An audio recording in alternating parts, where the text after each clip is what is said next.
വൈകുന്നേരം കുഞ്ഞുങ്ങൾ സ്കൂളിൽ നിന്ന് വരുന്നത് നല്ലോണം വിശന്ന് വലഞ്ഞാണ് കേട്ടോ. ചാടി കളിച്ച് ക്ഷീണിച്ചൊക്കെ വരുന്ന ഈ സമയം മാത്രമാണ് നിർബന്ധിക്കാതെ വല്ലതും കഴിക്കുന്നത്. പക്ഷേ ഓരോ ഇതും വ്യത്യസ്തമായിട്ട് എന്തോന്ന് ഉണ്ടാക്കുമെന്ന് ആകെ കൺഫ്യൂഷനാണ് എന്നും എനിക്ക് കേട്ടോ. ഇതുപോലെ അതുകൊണ്ട് ഒരു കുപ്പി പാല് ഞാൻ സൊസൈറ്റി പോയിട്ട് അങ്ങ് വാങ്ങിച്ചു വെക്കും. അതൊരു 2 ദിവസം കൂടുമ്പോഴത്തേക്കും വാങ്ങിച്ചാൽ മതി. അപ്പോൾ ഓരോ ഗ്ലാസ് പേർക്ക് കുടിക്കാൻ വേണ്ടിയിട്ട് കാണും. അപ്പോൾ ഇന്ന് ഞാൻ കുറച്ച് പഴംപൊരിയാണ് ഉണ്ടാക്കാമെന്ന് വിചാരിച്ചത്. പാൽ അങ്ങോട്ട് വെച്ചിരുന്ന് തിരിഞ്ഞതേ ഉള്ളൂ കേട്ടോ. എല്ലാം അങ്ങ് താഴോട്ട് പോയി കേട്ടോ. ഞാൻ പഴംപൊരി ഉണ്ടാക്കാൻ വേണ്ടിയിട്ട് പാത്രത്തിൽ ഇത്ര മൈദ ഇട്ട് അത്ര സമയം എടുത്തിട്ടുള്ളൂ കണ്ടോ. അത് മൊത്തം തൂങ്ങിപ്പോയി. പിന്നെ അതെല്ലാം കൈയോടെ വൃത്തിയാക്കിയില്ലെങ്കിൽ അത് അവിടെ കിടന്ന് കട്ടിയാവും. പിന്നെ ഭയങ്കര പാടാണ് ഇളകി കളയാനായിട്ട്. അങ്ങനെ ആ ചൂടോടെ തന്നെ അതങ്ങ് തുടച്ചിങ്ങ് മാറ്റി കേട്ടോ. പിന്നെ നന്നായിട്ട് കുറച്ച് മൈദയും മഞ്ഞൾപ്പൊടിയും ഇച്ചിരി ഉപ്പും പഞ്ചസാരയും കൂടി ഇട്ട് നന്നായിട്ട് ഇളക്കി തന്നെ ഈ ഒരു പരുവാകുമ്പോഴത്തേക്കും അതിലോട്ട് ഈ കട്ട് ചെയ്ത് വെച്ച ഏത്തയ്ക്കെല്ലാം കൂടെ കിട്ടും. അങ്ങനെ അതിട്ട് ഓരോന്നായിട്ട് ഇങ്ങനെ പൊരിച്ച് വെച്ചെടുക്കും. അല്ല ടേസ്റ്റ് ഇത് ഇച്ചിരി നല്ലോണം വെന്തയല്ല, നല്ലോണം പഴുത്ത ഏത്തയ്ക്കായിരുന്നു കേട്ടോ. അപ്പോൾ അങ്ങനത്തെ ഏത്തയ്ക്ക വെച്ച് ഉണ്ടാക്കുമ്പോൾ കുറച്ചും കൂടെ നല്ല ടേസ്റ്റ് ആയിരിക്കും.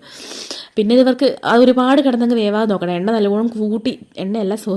തീ നല്ലോണം കൂട്ടി വെച്ചിട്ട് പൊരിച്ചെടുക്കുകയാണെന്നുണ്ടെങ്കിൽ എളുപ്പം അതിങ്ങ് റെഡിയായി വരും കേട്ടോ. അങ്ങനെ അതെല്ലാം കൂടെ പൊരിച്ച് കോരി എടുത്തിട്ട് 2 പേർക്കും കഴിക്കാനായിട്ട് കൊണ്ട് കൊടുത്തു. അങ്ങനെ നമ്മൾ ട്യൂഷൻ കുട്ടി വന്നിട്ടുണ്ട് കേട്ടോ, അവൾക്കും കൊണ്ട് കൊടുത്തു. അങ്ങനെ കൊടുക്കാൻ കൊണ്ടുവച്ചപ്പോൾ ഞാൻ 2 പേരുടെ പാലിന് അടി കേട്ടോ. ഒരാളുടെ പാല് ഫുള്ളായിട്ട് ആദ്യം കുടിച്ചു. എന്നിട്ട് അവൾ അപ്പുറത്ത് അവനോട് പാലിനടിക്കലാണ്. എല്ലാ സിബ്ലിങ്സിക്കും കേട്ടോ നമ്മളൊക്കെ എന്തോരം അടി ഉണ്ടാക്കിയേക്കുന്നില്ല. അപ്പോൾ അത്രയുള്ളൂ.